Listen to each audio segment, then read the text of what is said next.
I never imagined the worst day of my life would begin with an HOA Karen screaming in a maternity ward parking lot, while my wife was screaming inside the delivery room. 2 years ago, we bought our dream home in a quiet, upscale neighborhood with a lake, perfect for raising the family we've been waiting to start. That's when we met Evelyn, the self-proclaimed queen of the HOA, who patrolled the streets in her white Escalade like she was on law enforcement duty. She hated us instantly because our moving truck had slightly nicked her perfectly manicured curb. Fast forward 9 months. My wife, Maya, goes into labor at 3 a.m., 3 weeks early. Contractions 5 minutes apart. Water already broken. I'm racing to St. Mary's Hospital. One hand on the wheel, the other holding Maya as she digs her nails into my arm hard enough to draw blood. We pull up at the emergency entrance and I hear it. That voice that's been stalking us since move-in. You can't park there. That spot is for doctors only. Evelyn, in curlers and a leopard print robe, waves her phone like a weapon at 3:17 a.m. somehow. This woman appears the instant we arrive. Maya doubles over in agony, and I lose it. Lady, my wife is in labor. Step back. But Evelyn's already calling hospital security. Yes, hello. There's an unauthorized vehicle blocking physician parking. The owner is aggressive, and I'm a long-time donor to this wing. I'm literally carrying Maya through the sliding doors while Evelyn live streams the entire scene to the neighborhood Facebook group with the caption, "New residents think rules don't apply when they're having a baby." Security arrives. 2 exhausted guys who just want coffee. They see Maya screaming, water and blood pooling, and wave me through. Evelyn, of course, blocks the hallway like she's guarding the gates of heaven. Excuse me, she's not even in active labor. I've had 3 kids. I know fake contractions when I see them. That's when Maya, my gentle, quiet wife who apologizes to waiters if their order is wrong, glares at Evelyn and growls. If you don't move, I swear on everything holy, I will give birth right here and name the placenta after you. Security physically pushes Evelyn aside as they wheel Maya to labor and delivery. I'm sprinting behind them when I hear her yelling about calling the HOA president and fining us for creating a public disturbance. We reach the delivery room. Maya is at 9 centimeters. This baby is coming fast. The nurses are incredible. Dr. Patel, our OB-GYN, rushes in. For 30 blessed minutes, I forget Evelyn even exists. Then the door bursts open. Evelyn has talked her way past 3 checkpoints, claiming she's family, phone raised, narrating like a news anchor, determined to ensure proper protocol. Dr. Patel, this tiny, steely woman who's delivered half the babies in the county, spins around calmly. Turn that camera off and get out of my delivery room. Evelyn smirks. I have every right to be here. I'm on the hospital board of trustees. Dr. Patel doesn't even flinch. You're on the fundraising committee for the children's wing. You have 0 authority here. Leave, or I'm calling real security, the kind with handcuffs. But Evelyn refuses to back down. She starts live streaming to the entire neighborhood again.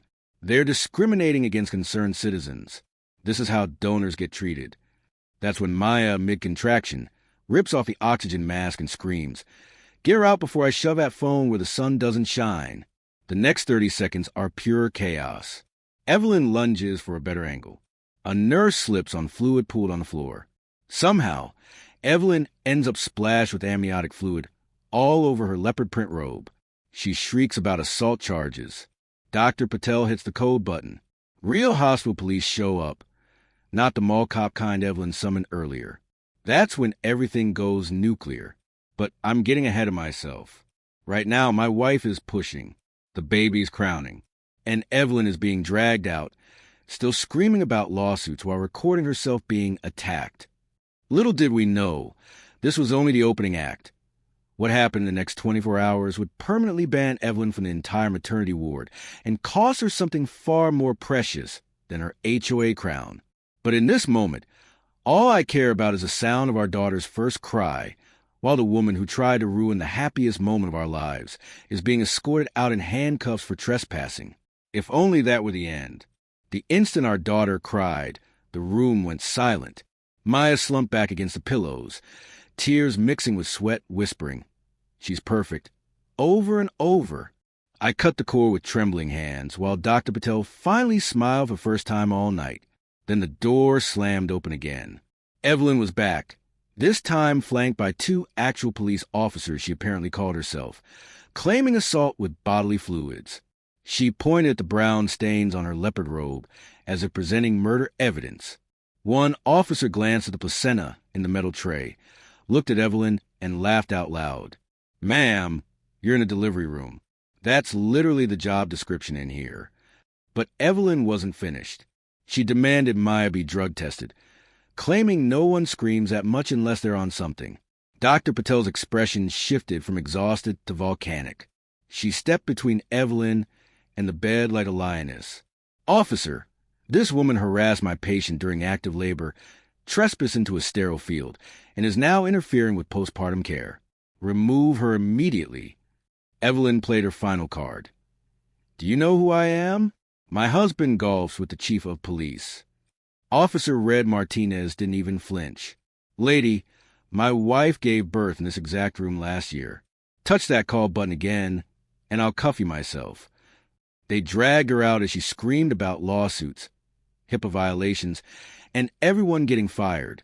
The door finally shut. Silence. Only the sound of our baby's tiny hiccups. I thought that was the worst of it. I was so wrong. 6 hours later, Maya and the baby were moved to a recovery suite. I went to the cafeteria for the first food I'd had in 24 hours. Returning, I found Maya crying not happy tears, the ugly kind. Evelyn had created a private Facebook group called Lakeview Estates Watch and posted a 47-minute live stream titled Entitled Neighbors Fake Emergency to skip HOA rules. She'd zoomed in on Maya's face during contractions, narrated as if we always think we're special, and tagged every neighbor with, "Guess who parked in physician parking and left their trash cans out 4 hours early last month? Same people, coincidence?" The comments were merciless. Complete strangers calling Maya drama queen, suggesting we had induced labor early just for attention. Someone even posted our address. Another had photoshopped devil horns onto our baby's hospital photo. One Evelyn had somehow screen captured. Maya was trembling. "They're saying our daughter is ugly, babe. They're calling her ugly," she whispered. I saw red. I stormed toward the nurse's station, ready to explode. But Dr. Patel was already there. Phone pressed to her ear, voice ice cold. "Yes, Chief. I have footage from 3 cameras showing Miss Harrington forcing entry into my delivery room. No, I'm not asking. I'm telling you. She is never to set foot in this ward again. Lifetime ban. I'll escalate to the state medical board if necessary." Turns out, Dr. Patel isn't just any OBGYN. She's head of obstetrics for the entire hospital network. And she was done playing. But Evelyn wasn't finished. That afternoon, a process server arrived at the recovery suite with papers. Evelyn was suing us for emotional distress and dry cleaning costs, all while Maya learned to breastfeed, and our daughter sat under the Billy lights for jaundice. That's when I snapped. I posted a single sentence in the neighborhood Facebook group, accompanied by a screenshot of the police trespass warning issued to Evelyn. Funny, the same woman who filmed my wife giving birth was now crying victim. Here's the police report if anyone wants to see who the real problem is. Within minutes, the comments flipped. Neighbors began sharing their own horror stories. One posted a photo of Evelyn calling code enforcement because their kids' chalk drawings lowered property values. Another shared video of her measuring grass height at 6 a.m. with a ruler. The tide had turned. But Evelyn had one final, unexpected move. One that would make the hospital, the police, and half the city turn against her permanently. When it happened, I almost felt sorry for her. Almost. We thought the police report and the neighborhood awakening would end it. We were wrong. 2 days after bringing our daughter home, a white Escalade appeared across our driveway at 7 a.m. Evelyn emerged, brandishing a giant cardboard sign. Warning! These people assaulted a pregnant woman with bodily fluids. Asked them why they're still allowed to live here. She live-streamed for 4 straight hours, screaming through a bullhorn about lawsuits and justice. Cars slowed. Neighbors filmed from windows. Someone called the cops again. When officers arrived, Evelyn handed them a folder thicker than a phone book. Printed screenshots, Fake medical expert letters claiming Maya's labor was staged. Even a forged petition with 47 signatures demanding eviction for moral turpitude. Officer Martinez, the same one from the hospital, glanced at the folder, then at Evelyn, and delivered the sentence that broke her. "Ma'am, your husband was here 10 minutes ago. He requested a welfare check." While Evelyn lost her mind in our street, Richard was at the police station filing for emergency guardianship over their finances. Turns out her longtime donor and hospital board status weren't as solid as she boasted. Richard had discovered she'd drained $180,000 from their joint accounts to hire private investigators, lawyers, and a PR firm to destroy us, just because we parked in the wrong spot while Maya was crowning. But the Real nuclear bomb? The hospital's legal team had quietly subpoenaed Evelyn's phone, records a day Dr. Patel banned her. Dozens of texts to a local gossip blogger selling stolen delivery room footage for $15,000. HIPAA violation, felony level. That footage showed everything. Maya's face, her open legs, everything. The blogger had waited for Evelyn to win before publishing. Instead, the hospital handed it to the district attorney. Evelyn was arrested in our front yard, still holding her cardboard sign, still live streaming. The last shot before police confiscated her phone. Richard pulling up, looking 20 years older, quietly saying, "It's over, Ev. We're done. The house is in foreclosure, and I'm filing for divorce tomorrow." The live chat exploded. Half the neighborhood watched. Someone posted the arrest report before the cops even left. Within 48 hours, the HOA board held an emergency vote and removed Evelyn as president, unanimously. The hospital issued a public statement about the lifetime ban and criminal charges. The gossip blog deleted everything and issued a groveling apology after their own cease and desist. Richard moved out. The Escalade was repossessed. The leopard robe ended up in an evidence bag. Last we heard, Evelyn lives in a one-bedroom apartment 20 miles away, banned from every hospital in the county, and her name is now a literal swear word in the neighborhood chat.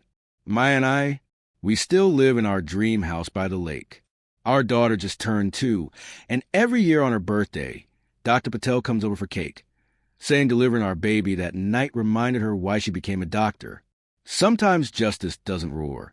Sometimes it arrives in a leopard robe screaming through a bullhorn and accidentally detonates its own life in front of 10,000 viewers. Honestly, best birthday video we never had to film ourselves. Thanks for watching, guys. If you've ever dealt with an HOA Karen who picked the wrong day to mess with a woman in labor, drop your story below. I read every single one. See you in the next one. If you enjoyed this story, hit that subscribe button. Every subscription motivates me to bring you even more exciting and dramatic HOA stories. And don't forget to tap the bell icon so you never miss a new upload. I'll see you in the next story where justice gets even more satisfying.